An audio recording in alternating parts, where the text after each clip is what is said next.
अस्सलाम वालेकुम, मैं हूं मोहम्मद इस्माइल और आप देख रहे हैं स्मैश कोड। जैसा कि हम सीएसएस के लास्ट लेक्चर्स पे हैं ऑलमोस्ट, तो यूनिट्स का एक छोटा सा टॉपिक है वो मैं पढ़ाना चाह रहा था। तो इसमें हम ज़्यादा कोई कोडिंग वगैरह का सीन नहीं है, सिर्फ थोड़ी सी थ्योरी है। तो मैं आपको इसका थोड़ा सा यहाँ से ही पढ़ के बता देता हूँ। तो इसमें जैसे हमने पहले भी ये देखा हुआ है कि हम डिफरेंट चीज़ों से एक ही काम कर सकते हैं। हम पिक्सल दे के कर सकते हैं, हम ईएम दे सकते हैं, हम व्यू पोर्ट दे सकते हैं। तो इसमें भी वही बता रहे हैं कि सी एस एस है several different unit expressing a length, यानी सिर्फ लेंथ को डिफाइन करने के लिए कि कितना करना है हमने किसी भी चीज़ को, यानी डिफाइन करने के लिए हम with margin padding font size इनको यानी कि लेंथ देने के लिए, यानी कि हमने फ़ॉन्ट साइज कितना बड़ा करना है उसको देने के लिए हम पिक्सल भी यूज़ कर सकते हैं, ई एम भी यूज़ कर सकते हैं। ठीक है, डिफरेंट यानी कि हम यूज़ कर सकते हैं। जैसे अब हमने इसमें क्या किया हुआ है, इसमें हमने H1 को फ़ॉन्ट साइज 60 पिक्सल दिया हुआ है। ठीक है, P को फ़ॉन्ट साइज 25 पिक्सल दिया हुआ है। इस तरह हम डिफरेंट यानी कि पिक्सल यूज़ कर सकते हैं।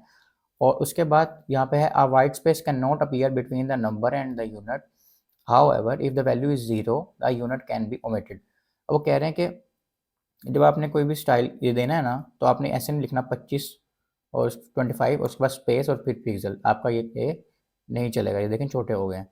ठीक है, यहाँ पे भी अगर ऐसे करेंगे तो वो कह रहे हैं कि स्पेस नहीं होनी चाहिए बीच में खाली।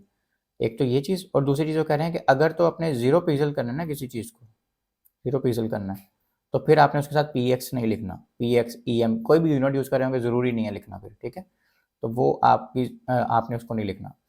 अच्छा, उसके बाद वो जो ये हो गया, वो some C S S property negative lengths are allowed. अब कुछ प्रॉपर्टीज हैं, जैसे हमने जेड इंडेक्स पढ़ा था, उसमें हम माइनस में भी वैल्यूज दे सकते थे। ठीक है, इसी तरह हम पैडिंग वगैरह या मार्जिन में भी माइनस में वैल्यूज दे सकते हैं। ठीक है, अब जो लेंथ की प्रॉपर्टीज है ना, लेंथ के जो यूनिट्स हैं, जैसे ये पी एक्स हो गया, ई एम हो गया, सेंटीमीटर हो गया, इंचज हो गया, इस ये दो टाइप्स के होते हैं। एक होता है एब्सोल्यूट लेंथ, एक होता है रिलेटिव लेंथ।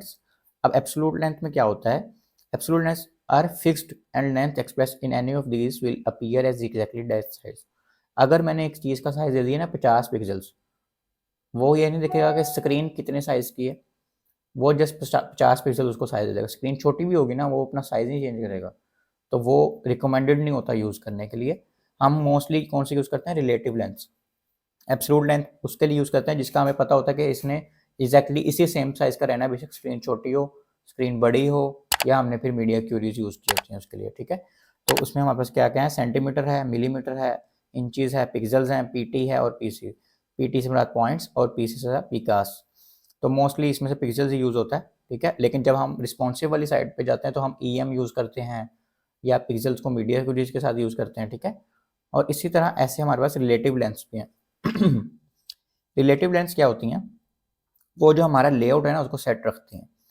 वो जब हमारा बड़ी डिवाइस छोटी डिवाइस में चेंज होती है तो वो उस हिसाब से रिलेट कर लेती है। यानी अगर एक चीज़ को मैंने 32 दिया हुआ है या 32 व्यू पोर्ट दिया हुआ सपोज, तो इसका मतलब है वो एक स्क्रीन साइज के 32% होगा। स्क्रीन साइज जब इतना होगा तो उसके वो 32% होगा, जब स्क्रीन साइज भी छोटा होगा तो उसका भी वो 32% ही होगा। ठीक है, वो ये नहीं कि वो रिजिड रहेगा और उसी साइज का रहेगा। तो इसमें ये थोड़ा सा डिफरेंट होता है। इसमें क्या क्या है, हमारे पास ईएम है। ठीक है, ईएम हमने ऑलरेडी ये पढ़ा हुआ पिछले लेंथ के लेक्चर्स में, हमने जब ये देखा था कि हम जो फ़ॉन्ट साइज बता देते हैं उसके हिसाब से, जैसे हमने फ़ॉन्ट साइज होता है 16 बाय डिफ़ॉल्ट, तो 2 ईएम दे देंगे, इसका मतलब हो गया 16 मल्टीप्लाई बाय 2।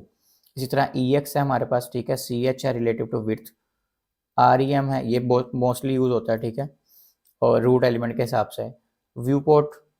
ठीक है, view port width V W, और व्यू पोर्ट हाइट, यानी कि अगर हम किसी चीज़ को बता रहे हैं कि जितनी भी उसकी टोटल व्यू पोर्ट विड्थ है ना, यानी जितनी उसकी चौड़ाई है उसके हिसाब से सपोज करें 20 होती है 20%, तो वो 20% ले लेगा। अब वो जैसी डिवाइस छोटी होगी वो उसका भी 20% ही लेगा। इसी तरह व्यू पोर्ट हाइट उसकी हाइट के हिसाब से, परसेंटेज मोस्टली यूज होता है इसके लिए। The E M unit and R E M unit are practical in creating perfectly scalable layout. जैसे मैंने बताया कि सबसे अच्छा लेआउट इन चीज़ों से बनता है, ई एम और आर ई एम से और व्यू पोर्ट से भी। ठीक है, इसका मतलब क्या है, व्यू पोर्ट का मतलब भी जैसे मैंने आपको बता दिया कि if view port is 50 centimetre, यानी 50 सेंटीमीटर का अगर एक व्यू पोर्ट है और हम लिख दें 1 वी डब्ल्यू, तो उसका मतलब होगा 1%, तो उसका मतलब है 0.5 सी एम। ठीक है, तो ये हमारे हैं लेंथ के डिफरेंट यूनिट्स। ठीक है, यहाँ जब भी आप ये देखें ना ब्राउजर सपोर्ट, तो ब्राउजर सपोर्ट का मतलब होता है कि क्रोम के किस वर्जन के अंदर ये चीज़ें चलेंगी, इसमें चलेंगी नहीं चलेंगी। ठीक है, ये यहाँ पे लिखा होता है कि ये सफारी है, ये मोज़ेला है, ये ओपरा है, ये इंटरनेट एक्सप्लोरर है। तो इस तरह इससे पता चल जाता है कि कौन सी प्रॉपर्टी किस ब्राउज़र में चलेगी। हो ज़रूरी नहीं सारी प्रॉपर्टी सारे ब्राउज़र्स में चलें, ठीक है? तो ये भी हम जब काम कर रहे होते हैं क्लाइंट को बताते हैं कि ये इस ब्राउज़र में नहीं चलेगी, ठीक है?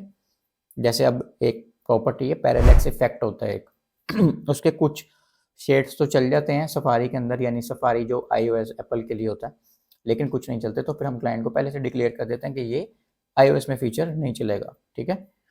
तो यही आज का लेक्चर था, जैसे इसमें मैंने आपको यूनिट्स के ही डिफरेंट टाइप्स बतानी थी।